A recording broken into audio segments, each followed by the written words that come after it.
हमारे सीमांचल के जितने भी मेरे दोस्त अहबाब हैं उन तमाम से मैं मुअद्दबाना दरख्वास्त करता हूँ और अपने दिली बातों का इजहार करता हूँ कि मेरे अजीज़ दोस्तों और बुज़ुर्गों अपने आप को बदलें। अगर नहीं बदलेंगे तो हरियाणा वाला हालत हमारे सीमांचल में भी हो जारी हो जाएगा। और उस वक्त ये मत कहना कि हमारे लीडर कुछ नहीं किया। आप उस वक्त चूँकि आरजेडी वाला पार्टी है, जेडीयू वाला है, ये चाहता ही है कि किसी तरीके से बीजेपी, अगर हम नहीं आ पाए तो बीजेपी की सरकार होगा और हम उससे खा लेंगे अंदर से अंदर। वो तो सत्ता का और गुल खिलाना अगर सीमांचल वालों को अगर बचना है तो इन अमजदुल्ला खान के बयानात में किसी को नहीं आना है, चूँकि वो हरामुद्दार है, खबीस है, मरदूद है। वह ऐसे लोगों की बदजुबानी में आप लोगों को नहीं आना है। हम सबको इत्तेहाद होना है और इत्तेहाद होकर के एमआईएम के दामन को थामना है और उसके मजबूती करना है और इतना मजबूत करना है कि हमारे दिल्ली में तक आवाज़ उठाने वाला बन जाए। पार्लियामेंट में हमारा आवाज़ उठे सीमांचल के बारे में, पटना में हमारी आवाज़ उठें। कहाँ की लीडर हैं, सीमांचल का है। कहाँ की एमएलए है, सीमांचल का है। कहाँ की एमपी है, सीमांचल का है। अगर इस सीमांचल के लिए अगर ओवैसी साहब अगर नहीं लड़ता आज, अगर वो लीडर नहीं आता तो हमें पता भी नहीं चलता कि हमारे लिए कौन आवाज़ उठाता है। आज अगर लोग बोलना सीखे हैं तो असदुद्दीन ओवैसी साहब की वजह से। हमको इस बात पे नहीं लड़ना है कि जेडीयू की सरकार आएगी, तीरछाप आएगा, बीजेपी आएगा। हमको इस बार इस मुद्दे पे लड़ना है कि हमको हॉस्पिटल चाहिए, हमको कॉलेज चाहिए, सड़कें बेहतरीन चाहिए, हमको कॉलोनी चाहिए, हमको सीमांचल में इस तरीके से कंपनियां चाहिए, फैक्ट्रियां चाहिए, इस तरीके से चाहिए कि हमारे लोग यहाँ से पलायन नहीं करें। इन मुद्दों पे जिस दिन अगर आवाम जाग गया, मैं समझता हूँ कि इन पार्टियों ये जो पार्टियां हैं ना, ये हम लोगों के पास है, हमको उनके पास जाने की जरूरत नहीं है, दरी बिछाने की जरूरत नहीं पड़ेगी। तो सीमांचल के लोगों को समझना चाहिए इंशाअल्लाह। नहीं, मैं तो यही कहूँगा सीमांचल वालों से कि भाई इत्तेहाद हो जाओ। अगर इत्तेहाद नहीं हुए तो बीजेपी की सरकार बन जाएगी हमारे और आपकी की कमी की वजह से।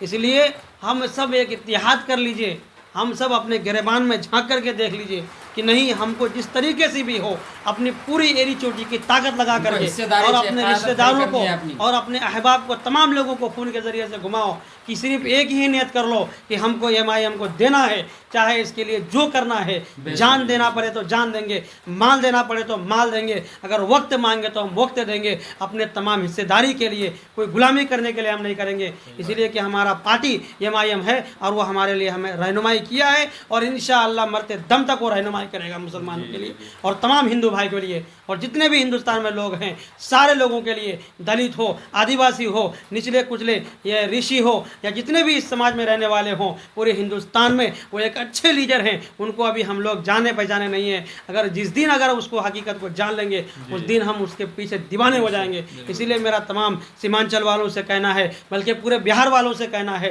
कि तमाम लोग जहाँ जहाँ भी अपने विधानसभा में लड़ रहे हैं या हम जहाँ रहते हैं वहाँ के तमाम लोगों को कहिए एमआईएम के बारे में और इस पार्टी के बारे में बताइए जिसको मालूमात नहीं है कि भाई एमआईएम पार्टी बहुत ताकतवर पार्टी है और वो लड़ने की सलाहियत रखती है, पार्लियामेंट में आवाज़ उठाने की ताकत रखती है। अगर आज हम उसको जिता करके नहीं भेजेंगे तो हमारी आवाज़ उठाने वाला कोई नहीं होगा। इसीलिए पूरे बिहार वालों से मेरी दरख्वास्त है कि एमआईएम पार्टी को मजबूत करें और उसकी दामन को थामें और उसको खूब मजबूत करें। मैं तो यही कहना चाहूँगा छोटी सी बात कि देखिए, बहुत देख लिया, बहुत सुन लिया, सरकार बदलो, सरकार बदलो, सरकार बदलो, और आज फिर वही आवाज़ आ रही है, कानों तक गूंज रही है कि इस बार भी बीजेपी को बदलो, यानी बीजेपी को हटाओ। तो दोस्तों ये छोड़ो, ये मुद्दा हटाओ, बहुत पुराना हो गया, ठीक। अब अपनी लीडर बनाओ। हम 18% हैं अपने लिए। आप जो बोल रहे हैं बीजेपी, आप 18% बीजेपी को हटा देंगे? क्या है उतनी ताकत? बिल्कुल नहीं है। हाँ, कहाँ वो 76, 77% या 78% या 72%, और आप बोल रहे हैं 20% के अंडर होने वाले, आप बोल रहे हैं बीजेपी को हटा देंगे? कहाँ वो 8 करोड़, हमको हिस्सेदारी दे दो ना, हमको हिस्सेदारी। आप अपना लीडर खड़ा कर लो जो उनकी, अगर वो गलत करे तो उनकी आंखों में आंख मिला करके बात करे कि तुम ये गलत कर रहे हो, मेरे साथ ये हम कभी बर्दाश्त नहीं करेंगे। हम ये नहीं कर रहे हैं, हम ये कर रहे हैं बीजेपी को हटाओ, बीजेपी को हटाओ। भाई कभी नहीं हटने वाली इस तरह से, कैसे नहीं हटेगी? इत्तेहाद करना हम लोगों को जरूरी है, हमें जरूरत है, हमें अपना लीडर खड़ा। बिल्कुल। आज तेलंगाना के अंदर असदुद्दीन ओवैसी साहब, अकबरुद्दीन ओवैसी साहब, जो वहाँ की मौजूदा कांग्रेस की सरकार है, वहाँ जो रेवंत रेड्डी जो है, उनके कुर्सी के बगल में बैठ रहे हैं। क्यों बैठ रहे हैं? क्योंकि इनके पास स्टेट लेवल पे 7-8 विधायक की पावर है। अगर सरकार बनाएगा अंदर तो उसको जरूरत पड़ेगा, इसलिए मुद्दे की बात लेकर के चलते हैं। सड़क बनाने की जरूरत हो तो फौरन स्कीम पास करवा देते जी। हैं। मंदिर के बारे में 250 को ये 2 अरब 50 करोड़ रुपए पास करवा दिया। कोई विकास की बात हो तो पास करवा देते। कैसे हुआ?